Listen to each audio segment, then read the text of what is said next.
المسلمين وزمرة المؤمنين رحمهم الله. روي عن أبي هريرة رضي الله عنه أنه قال قال رسول الله صلى الله عليه وسلم: إذا قلت بصاحبك يوم الجمعة أنصت والإمام يهدو فقد بلغ ومن لغى فلا جمعة له. أنصتوا واسمعوا وأطيعوا رحمكم الله. أنصتوا واسمعوا وأطيعوا رحمكم الله. أنصتوا واسمعوا وأطيعوا لعلكم ترحمون. إن الله وملائكته يصلون على النبي يا أيها الذين آمنوا صلوا عليه وسلموا تسليما.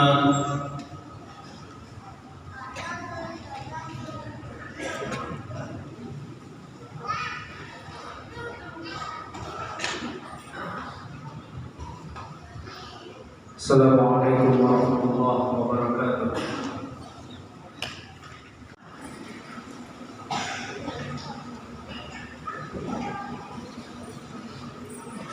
Alhamdulillah khaliqil wujudi minal alam wa ja'alil nuri minaz zulal wa mukhrijis sabri minal alam wa mulqit tawbati 'alal madam. Fa nashkuruhu 'alal masaibi kama nashkuruhu 'alal ni'am. Asyhadu an la ilaha illallah wahdahu la syarika lah rabbul alam wa asyhadu anna Muhammadan abduhu wa rasuluhu khairul umam. Allahumma salli wa sallim wa barik ala sayyidina Muhammadin wa ala alihi wa sahbihi wa baraka wa sallam. Ibadallah, usikum wa nafsi al-mudhibata bi taqwallah fa inna makhafatallah fi sirri wal 'alan ra'su kulli khair. وقد قال الله عز وجل في كتابه الكريم بعد أن نقول أعوذ بالله من الشيطان الرجيم بسم الله الرحمن الرحيم يا أيها الناس اتقوا ربكم الذي خلقكم من نفس واحدة وخلق منها زوجها وبث منهما رجالا كثيرا ونساء واتقوا الله الذي تساءلون به والأرحام إن الله كان عليكم رقيبا. أما بعد. Ma'asyiral muslimin jamaah salat Jumat rahimakumullah. Memulai, marilah kita sama-sama untuk senantiasa selalu bersyukur atas nikmat dan karunia Allah yang sampai hari ini, bahkan sampai detik ini terus kita terima dan terus kita rasakan. Begitu banyak nikmat dan karunia yang sudah kita rasakan dan kita terima. Semoga dengan rasa syukur yang kita ucapkan semakin menambah nikmat dan karunia yang akan kita terima, dan semoga juga kita semakin menyadari bahwasanya kita hanyalah hamba Allah yang tidak memiliki daya dan upaya melainkan hanya dari Allah semata. Selanjutnya, salawat dan salam marilah kita selalu haturkan dan kirimkan kepada baginda kita Nabi Muhammad SAW, yang dimana beliau telah mencurahkan seluruh hidupnya, tenaga, pikiran dan segala yang beliau punya untuk kebahagiaan umatnya dan untuk kejayaan agama Islam. Allahumma shalli ala sayyidina Muhammadin wa ala alihi wa sahbihi wa baraka wa sallam. Jamaah salat Jumat yang dirahmati Allah. Allah Azza wa Jalla menciptakan kita sebagai manusia tidak hanya terdiri atau tersusun dari jasad ataupun daging ataupun tulang belulang semata, melainkan Allah menyempurnakan penciptaan kita sebagai manusia dengan meniupkan ruh ke dalam jasad kita. Para ulama mengumpamakan bahwasanya jasad kita ini adalah seperti sebuah kendaraan yang dimana supir atau pengendali dari jasad itu adalah ruh yang ada di dalam jasad kita. Maka sebagaimana kendaraan tidak akan berfungsi dengan baik atau tidak akan bisa bermanfaat dengan baik jika tidak memiliki supir.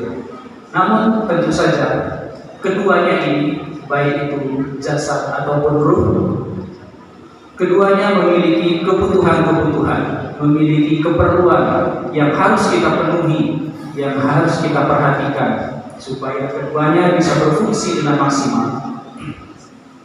Jasad kita misalnya, badan kita membutuhkan makanan, kita membutuhkan minuman, kita membutuhkan pakaian, kita membutuhkan juga istirahat dan seterusnya.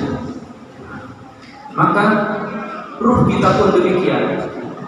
Sebagaimana jasad kita mempunyai kebutuhan-kebutuhan yang harus kita penuhi, maka ruh kita juga memiliki keperluan juga yang harus kita perhatikan, bahkan tidak kalah pentingnya dibanding dengan kebutuhan yang diperlukan oleh jasad kita. Di mana kebutuhan ruh kita ini adalah bahwasanya ia selalu ingin dekat dengan Allah Subhanahu wa taala. Maka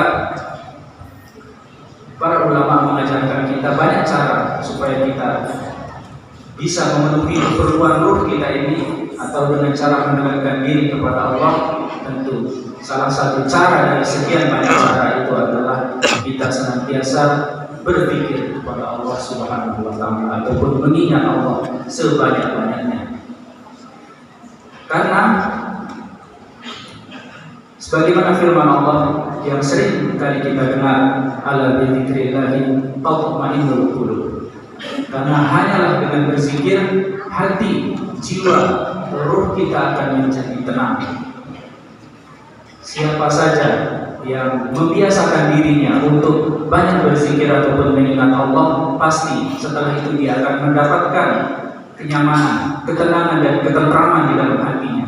Namun sebaliknya, orang-orang yang jauh dari Allah, yang tidak membiasakan dirinya untuk berzikir dan mengingat Allah, maka hidupnya akan dipenuhi dengan kesusahan, atau hidupnya akan dipenuhi dengan kegundahan. Dia akan merasa ketakutan dengan apa yang sudah terjadi. Dia akan merasa takut untuk menghadapi apa yang akan terjadi di masa mendatang. Jemaah salat Jumat rahimahumullah.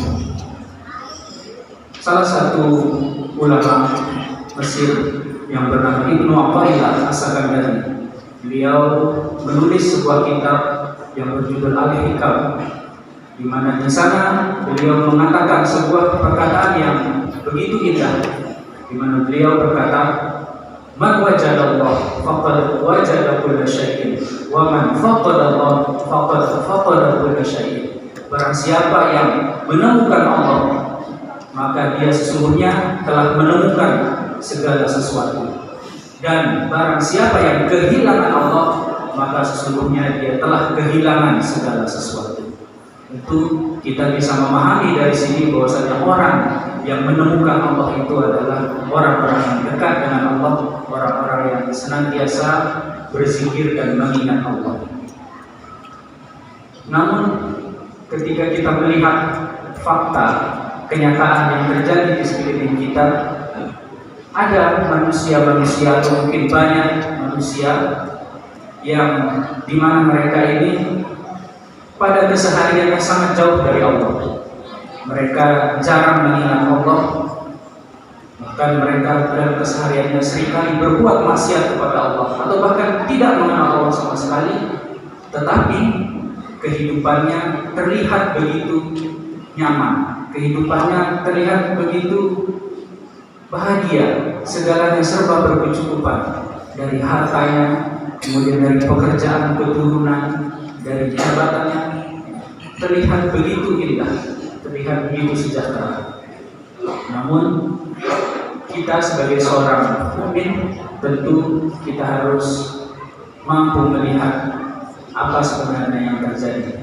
Bahwasanya kita memang tidak menyangkal fakta-fakta yang sedang terjadi ini, bahwasanya orang-orang yang jauh dari Allah, tidak mengenal Allah, itu terlihat lebih bahagia, lebih sejahtera ketimbang orang-orang yang banyak melakukan ibadah ataupun dekat dengan Allah. Disinilah kita harus mengetahui apa sebenarnya yang kita jadikan sebagai tolak ukur untuk menilai kebahagiaan atau kesejahteraan seseorang itu. Tentu saja ketika kita menjadikan harta, kekayaan, ataupun keturunan ataupun jabatan, itu hal-hal ini adalah hal-hal yang sementara. hal-hal yang akan habis dan akan bisa hilang kapan saja, dan sesuatu yang sementara itu tentu tidak bisa kita jadikan sebagai tolak ukur untuk mengukur kebahagiaan kita. Lalu kemudian apakah yang bisa kita jadikan sebagai ukuran kesejahteraan ataupun kebahagiaan kita? Yaitu adalah sebagaimana yang dikatakan Ibnu Athaillah tadi, yaitu man wajadallahu faqad wajada kulla syai'. Barang siapa yang mendapatkan atau dekat dengan Allah, sesungguhnya dia telah mendapatkan segala sesuatu. Maka sudah seharusnya bagi kita, seorang yang beriman, seorang yang berislam, untuk menjadikan segala aktivitas kita, segala kegiatan, segala pekerjaan kita untuk selalu ditujukan kepada Allah Subhanahu wa Ta'ala, atau dengan kata lain, kita selalu mengharapkan dengan apa yang kita lakukan selama hidup kita ini untuk mendapatkan ridho Allah Azza wa Jalla. Karena inilah satu-satunya hal yang bisa membuat kita mendapatkan kebahagiaan tidak hanya di dunia, melainkan juga kita mendapatkan kebahagiaan di akhirat. Jika orang-orang yang jauh dari Allah itu mungkin mendapatkan kebahagiaan, tapi ketahuilah bahwasanya kebahagiaan mereka itu hanyalah sementara. Mereka hanya akan mendapatkan kebahagiaan di dunia saja. Melainkan bagi orang-orang yang dekat dengan Allah, sering mengingat Allah, berzikir kepada Allah, menjalankan perintahnya, menjauhi larangannya, dan orang-orang itu akan mendapatkan dua kebahagiaan sekaligus, kebahagiaan di dunia dan juga kebahagiaan di akhirat kelak. Dan mungkin kita tidak mendapatkan, atau orang yang dekat dengan Allah itu tidak mendapatkan kebahagiaan di akhirat, tetapi dia pasti sudah akan mendapatkan kebahagiaan nanti di akhirat. Dan kita tahu bahwasanya kebahagiaan yang hakiki, kesejahteraan yang benar-benar hakiki itu adalah nanti kelak ketika kita berada di akhirat. Maka oleh karena itu, marilah kita berusaha untuk banyak-banyak mengingat Allah. Bahkan di dalam Al-Quran, satu-satunya ibadah yang diperintahkan kita untuk melakukannya secara sering atau banyak itu adalah berzikir kepada Allah. Sebagaimana firman Allah, "Fadhkurullaha dzikran katsiran." Maka mengingatlah engkau kepada Allah, atau berzikirlah engkau dengan zikir yang banyak. Ma'asyiral muslimin dan ma'asyiral jemaah rahimakumullah. Maka di antara juga keutamaan orang berzikir itu adalah sebagaimana Allah katakan, firmankan, "Fadhkuruni adzkurkum." Ingatlah aku, kata Allah, maka aku akan mengingat kalian. Maka ketika kita bisa kita bayangkan, ketika orang yang kita banggakan, orang yang kita idolakan, misalnya menyebut-nyebut nama kita, tentu kita akan sangat bahagia dan akan sangat tersanjung. Apalagi ketika yang mengingat kita atau yang menyebut-nyebut nama kita itu adalah pencipta alam semesta ini, yaitu Allah Azza wa Jalla. Maka marilah kita membiasakan dan melatih diri kita untuk banyak-banyak berzikir, mengingat Allah Subhanahu wa Ta'ala, karena dengan itu Allah akan mengingat kita, dan karena dengan itu juga hati kita akan menjadi tenang, dan karena dengan itu juga kita akan mendapatkan kebahagiaan di dunia dan juga di akhirat. Barakallahu li wa lakum fil Qur'anil azim wa nafa'ani wa iyyakum bima fihi minal ayati wal dzikril hakim. Aqulu qawli hadza wa astaghfirullah li wa lakum min kulli dhanbin fastaghfiruhu innahu huwal ghafurur rahim.